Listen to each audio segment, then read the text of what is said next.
Next, let's look at how Japan designs its electricity trading market.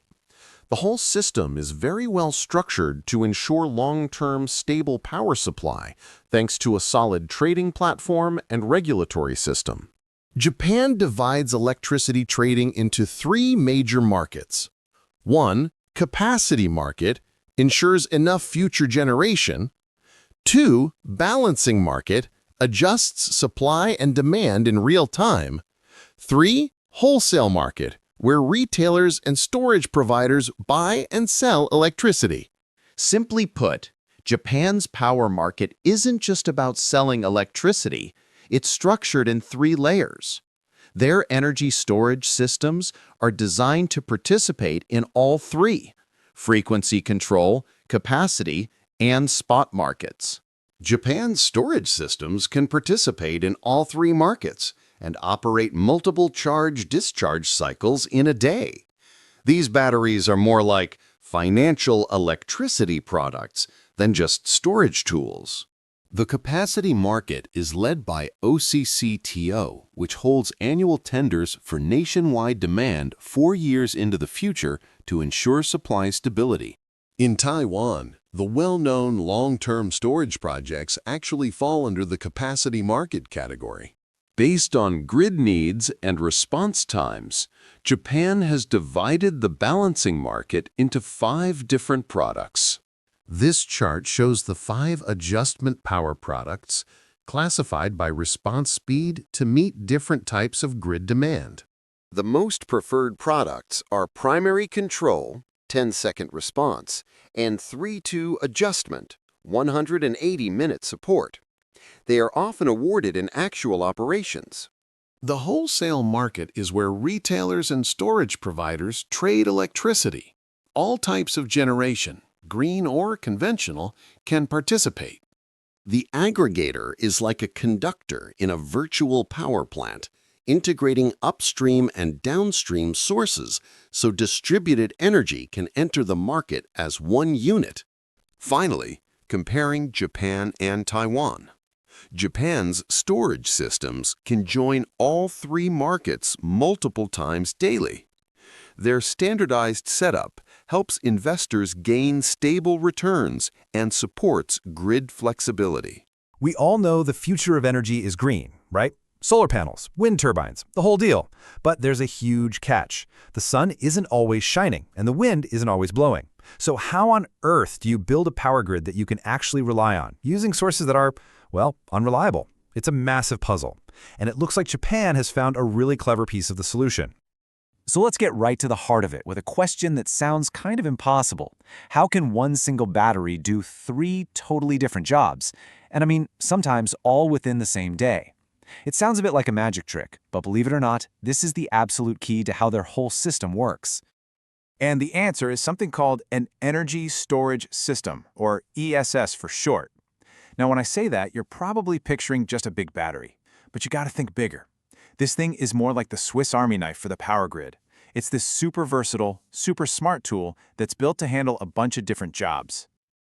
All right, so to really get how this Swiss Army knife does its thing, we need to look at the playing field. In Japan, there are 3 major electricity markets, and you can think of these as 3 different arenas where our smart battery gets to shine. So what are these 3 opportunities? Well, first, there's the wholesale market. Just think of it like the stock market, but for electricity. Then you've got the balancing market. This one's like the grid's personal paramedic, ready for any emergency. And finally, there's the capacity market, which is basically an insurance policy for the future. Let's dig into what each of these really means. Okay, first up, the wholesale market. This is a big deal. It's where something like 30 to 40% of all of Japan's electricity gets traded. The name of the game here is simple. It's called arbitrage. You've probably heard of it in finance. It's just buy low, sell high. So our battery waits until power is super cheap, buys it up, stores it, and then sells it back to the grid when the price skyrockets. Easy, right? Next, we've got the balancing market. This is where things get exciting. Think of this as the grid's emergency response team. You know, if a big power plant suddenly trips and goes offline, or everyone turns on their AC at the same time, the whole grid can get shaky and risk a blackout. This market pays top dollar for anyone who can jump in and stabilize things in mere seconds. And what's faster than a battery? Pretty much nothing. It's the perfect paramedic for the job. And last but not least, the capacity market. This one is all about planning for the future. It's like an insurance policy. The crazy thing is, this market doesn't pay you for the electricity you sell today. Nope. It pays you just to be there, to promise that you'll be ready to supply power, say 4 years from now. And here's the really amazing part. For green tech like batteries, Japan is offering 20-year contracts. That's 2 decades of guaranteed income, which is a massive incentive. Okay, so we've got this super talented battery and 3 different markets to play in. So how does this actually work in practice? Let's follow the money and take a look at a day in the life of one of these energy storage systems. We'll walk through a full 24-hour cycle. So picture this. It's noon. The sun is blazing and solar panels everywhere are just flooding the grid with power. There's so much cheap electricity that prices have totally crashed. This is our battery's cue. It starts charging up, soaking in all that nearly free energy. Then, a little later in the afternoon, an emergency. A power plant suddenly goes offline. The grid needs help, fast. Our battery instantly flips from charging to discharging, saving the day and earning a nice premium from that balancing market we talked about. And then, come evening, everyone's getting home from work, flipping on lights, TVs, cooking dinner, demand goes through the roof. And what does our battery do? It sells all that cheap power it stored at noon back to the grid for a massive profit on the wholesale market. Boom! 3 different jobs, 3 paychecks, all in one day. And this is where you can really see the power of arbitrage. I mean, just look at these numbers. At noon, when all that solar power is flooding in, the price can drop to practically zero. We're talking 0.01 yen per kilowatt hour. But then, in the evening when everyone needs power, it can shoot up to 200 yen. That's a 20,000 times price difference.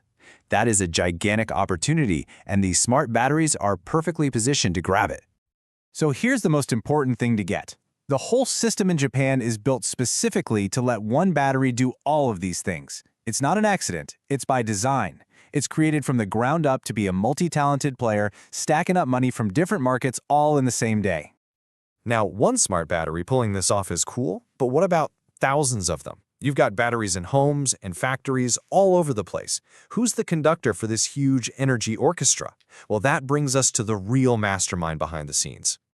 That conductor is a company called an aggregator. Using some really smart software, they link up all these individual, scattered batteries. They get them all to work together in perfect sync, as if they were one single massive power plant, what we call a virtual power plant, or VPP. These guys are the ones turning the idea of a smart grid into a real thing. So why does all of this matter? What makes this approach so special? Well, to really see the difference, let's look at a tale of 2 grids. We'll put Japan's system side by side with a more traditional one. The difference really is night and day. On one side, you have Japan, with its 3 free trading markets, where a battery can be a jack of all trades, earning money in multiple ways every single day. On the other side, you have a more traditional setup like in Taiwan, where it's mainly one big state-run market. There, a battery might get a contract to do just one thing, and that's it. Its potential is capped, and it can't bring its full value to the grid. And that really brings us to the big takeaway here. Because Japan's system lets new technologies like batteries wear multiple hats, they're building a grid that's more stable, more efficient, and frankly, more profitable for everyone involved. It's all about unlocking the true, full potential of these amazing new tools. So Japan's model is really a sneak peek into the future of energy, a future where the most valuable thing isn't just generating power but being flexible. It shows that if we just get creative with how our markets are set up, we can build a grid that's smarter, cleaner, and way more resilient. And it leaves us with a really exciting question to think about. What else could our energy grid do if we just gave it the chance to do more?